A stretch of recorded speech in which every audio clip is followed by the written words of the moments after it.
जय हिंद स्टूडेंट। अगर आपको एग्जाम देना है कोस्ट गार्ड, डीबी, जीडी या कि फिर यांत्रिक का, तो आपको इस वीडियो को पूरा देखना चाहिए। यहाँ पर ये प्रैक्टिस सेट चल रही है, ये क्लास नंबर दूसरा यानी दूसरा प्रैक्टिस सेट है जिसको हम प्रीवियस ईयर से लिए हुए हैं। और आपको पता होगा कि पहला हमने ऑलरेडी करा दिया है। मैं एक प्लेलिस्ट बना दूंगा, आप वहाँ से सभी वीडियोज़ देख सकते हैं। आइए शुरू करते हैं आज की इस वीडियो का क्वेश्चन नंबर 1 से, जो कि fill in the blanks question है। यहाँ पर शुरू में डैश दिया है कि आप the 5 persons will appear in the court. अब बताना है आपको कि निम्न में से कौन सा ऑप्शन सही होगा। डियर स्टूडेंट, बहुत ही इंपॉर्टेंट क्वेश्चंस है। और एक बच्चे ने कमेंट किया कि सर 10 प्रैक्टिस सेट कराएंगे, उससे मेरा क्या लाभ होगा। देखिए 10 प्रैक्टिस सेट से आपके अंदर बहुत कॉन्फिडेंस आएंगे और हो सकता है कि इन्हीं 10 प्रैक्टिस से आपको मैक्सिमम क्वेश्चन एग्जाम में देखने को मिले। यहाँ पर जो ऑप्शन सही होगा dear student, option number A सही होगा, एनी सही होगा। क्यों सर, बाकी के ऑप्शन क्यों नहीं हो? देखिए आइदर की जब बात करते हैं, जब नाइदर की बात करते हैं, जब बोथ की बात करते हैं, तो ये तीनों दो में से आता है, दो में से सिलेक्शन करने के, आइदर और उसके बाद नाइदर या फिर बोथ। लेकिन जब बात करते हैं 5, यहाँ पर देखिए 5 की बात की गई, 2 से अधिक, तो एनी आया। ऑप्शन नंबर ए सही है। ट्रिक को समझेंगे, ठीक है। बात आगे बढ़ाते हैं। अगला कि Rahul can does dash the 4 candles in 1 breath. अब कह रहा है ना कि एक ही सांस में राहुल क्या कर सकता है, 4 कैंडल बुझा सकता है। तो राहुल कैन। अब यहाँ पर जो सही ऑप्शन है, तो देखिए यहाँ पर जो है कि इस छोटे से फ्रेज को समझना पड़ेगा। देखिए पुट डाउन का 2 मतलब होता है। पुट डाउन का क्या मतलब होता है? 2 मतलब होता है। एक तो होता है दबा देना, किसी को सप्रेस कर देना, और दूसरा होता है राइट। पुट डाउन का मतलब क्या होता है? राइट मतलब लिखना। जैसे कहते हैं ना कि पुट डाउन मतलब लिखो, पुट डाउन लिखो, ठीक है, लिखना। और एक पुट डाउन का मतलब क्या होता है? सप्रेस करना, दबाना, ठीक है। पुट अप का मतलब क्या होता है सर? पुट अप का मतलब होता है फिक्स करना किसी चीज़ को, और पुट अवे मतलब हटाना। तो यहाँ पर ऑप्शन नंबर ए से हो जाएगा पुट आउट। पुट आउट का मतलब होता है बुझाना। पुट आउट का मतलब बुझाना। Rahul can put out, Rahul बुझा सकता है द 4 कैंडल इन 1 ब्रेथ। एक सांस में 4 कैंडल राहुल क्या कर सकता है? बुझा सकता है, तो पुट आउट। नेक्स्ट क्वेश्चन यहाँ पर है, Hitler believed that the Nordic Aryan race was superior dash all other races. Aryan race was superior. अब देखिए सुपीरियर हो या इन्फीरियर हो, क्या हो? सुपीरियर हो या इन्फीरियर हो, इसके साथ हमेशा टू का प्रयोग किया जाता है। याद रखेंगे, हमेशा टू आता है। Superior to, inferior to. Clear. Next बढ़ते हैं। अब देखिए, अब यही हो सकता है कि आपके एग्जाम में पूछ दे कि सुपीरियर दे दे, और उसके साथ आपको, अगर आपको नहीं पता रहेगा कि टू लगता है, तो आप कुछ भी लगा के आ सकते हैं। क्लियर। अगला है कि I who dash your friend and well wisher. Well wisher का मतलब होता है शुभ चिंतक, ठीक है। Should have been informed about your decision. अब यहाँ पर बताना है कि आर होगा कि बी होगा कि इज होगा कि एम होगा। इन चारों ऑप्शन को समझने से पहले आप ये समझिए कि यहाँ पर जो हेल्पिंग वर्ब आएगी वो किसके लिए आएगी? हु के लिए आएगी कि आई के लिए आएगी? तो यहाँ पर हम समझाते हैं आपको। देखिए जो हु है ये आई के लिए आया है, लेकिन आई के लिए क्या आएगा यहाँ पर देखते हैं। तो आई के साथ आर तो लगता नहीं है, आई के साथ बी नहीं लगता है, आई के साथ इज नहीं लगता है, तो आई के साथ क्या लगता है? एम लगता है। आई हु एम, यानी कि मैं जो कि तुम्हारा दोस्त और क्या हूं? शुभचिंतक हूं। तो आई हु एम। क्लियर। आगे बढ़ लेते हैं। अगला देखिए है कि keep away from bad company. Keep away from bad company मतलब बुरी संगति। बैड कंपनी मतलब बुरी संगति। Dash you should regret later. भैया बुरे लोगों से दूर रहना चाहिए, आपको बुरी संगति से दूर रहना चाहिए, नहीं तो क्या होता है बाद में आपको पछताना पड़ेगा। रिग्रेट मतलब क्या होता है? पछताना। अब देखिए बाकी के जो ऑप्शन हैं यहाँ पर गलत हो जाएंगे, ठीक है। यहाँ पर ऑप्शन नंबर बी सही होगा। आपने देखा होगा कि लेस्ट के साथ हमेशा शुड का प्रयोग किया जाता है। लेस्ट और शुड का पेयर बनता है, और लेस्ट का मतलब होता है अदरवाइज। लेस्ट का मतलब क्या होता है? अदरवाइज। अदरवाइज मतलब अन्यथा, यानी keep away from bad company, बुरी संगति से दूर रहो, अन्यथा लेस्ट यू शुड रिग्रेट, अन्यथा आपको क्या करना पड़ सकता है? पछताना पड़ सकता है। क्लियर।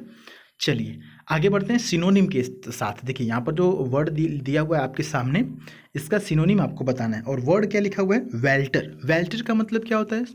बाकी के ऑप्शन में आपको समझना है सिनोनिम।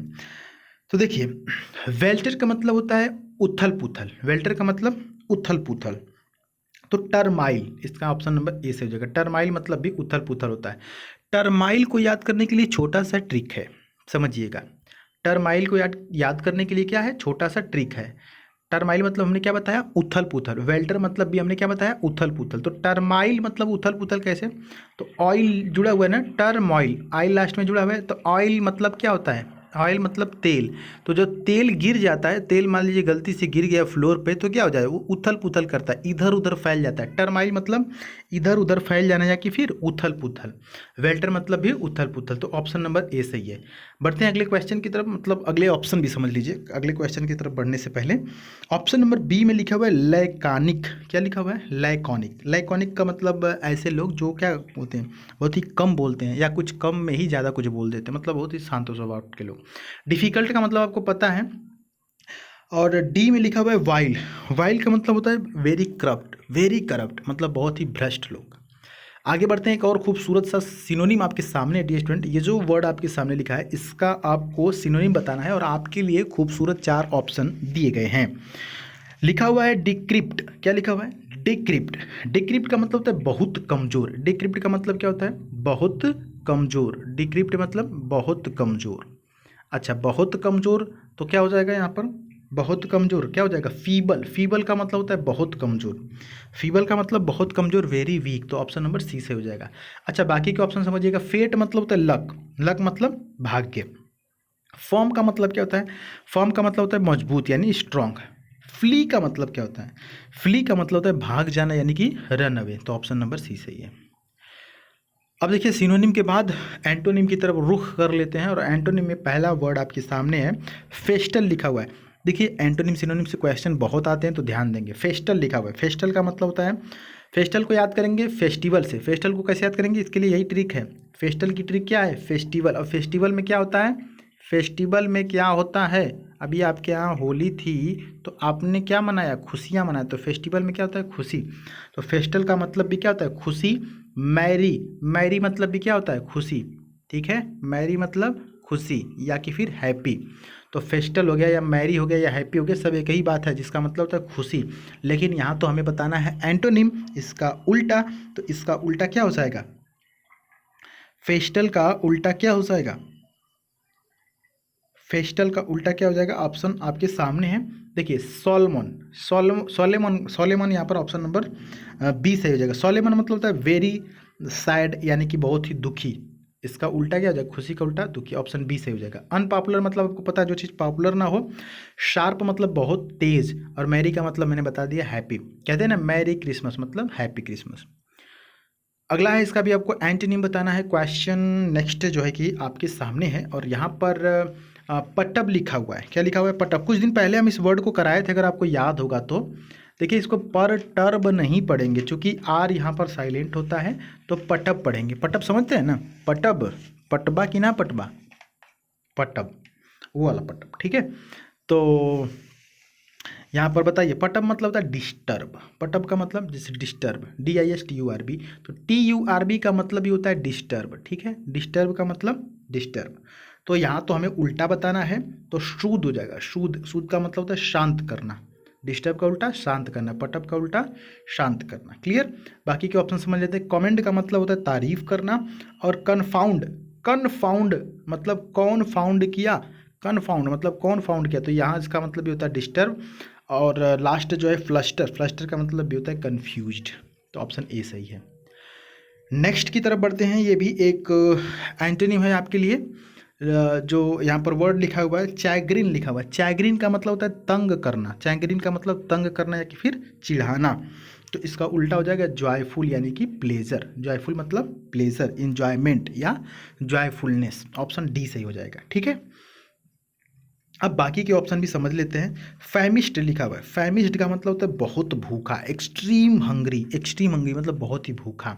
स्निफल का मतलब क्या होता है, स्निफल का मतलब देखिए बहुत तेज से सांस लेना। स्निफल, स्निफ करना। स्निफल का मतलब होता है बहुत तेज से क्या करना, सांस लेना। रिमोर्स का मतलब क्या होता है, रिमोर्स का मतलब होता है ग्लानि, मतलब रिग्रेट यानी पछतावा। तो तो डियर स्टूडेंट, यहाँ पर हमने आपको 10 इंग्लिश के प्रैक्टिस कराया और उम्मीद है कि आप 10 को समझे होंगे। यहाँ पर सिनोनिम और एंटोनिम के दौरान जो भी आपको वर्ड दिए गए या फिल इन द ब्लैंक के दौरान जो भी रूल बताए गए, आप उनको पालन उनका करिएगा और हो सकता है कि यहीं से आपके क्वेश्चंस में देखने को मिले, चूँकि ये जो वर्ड्स और जो क्वेश्चंस आपके सामने आ रहे हैं वो बिल्कुल प्रीवियस ईयर से लिए गए हैं। बिल्कुल आपको इस पर कोई संदेह करने की ज़रूरत नहीं है। अगर आप चैनल पर नए तो सब्सक्राइब कर लीजिएगा। इस प्रकार से हम आपको एग्जाम तक हेल्प करते रहेंगे। बाकी कोई भी डाउट्स होगा तो आप कमेंट बॉक्स में पूछ सकते हैं।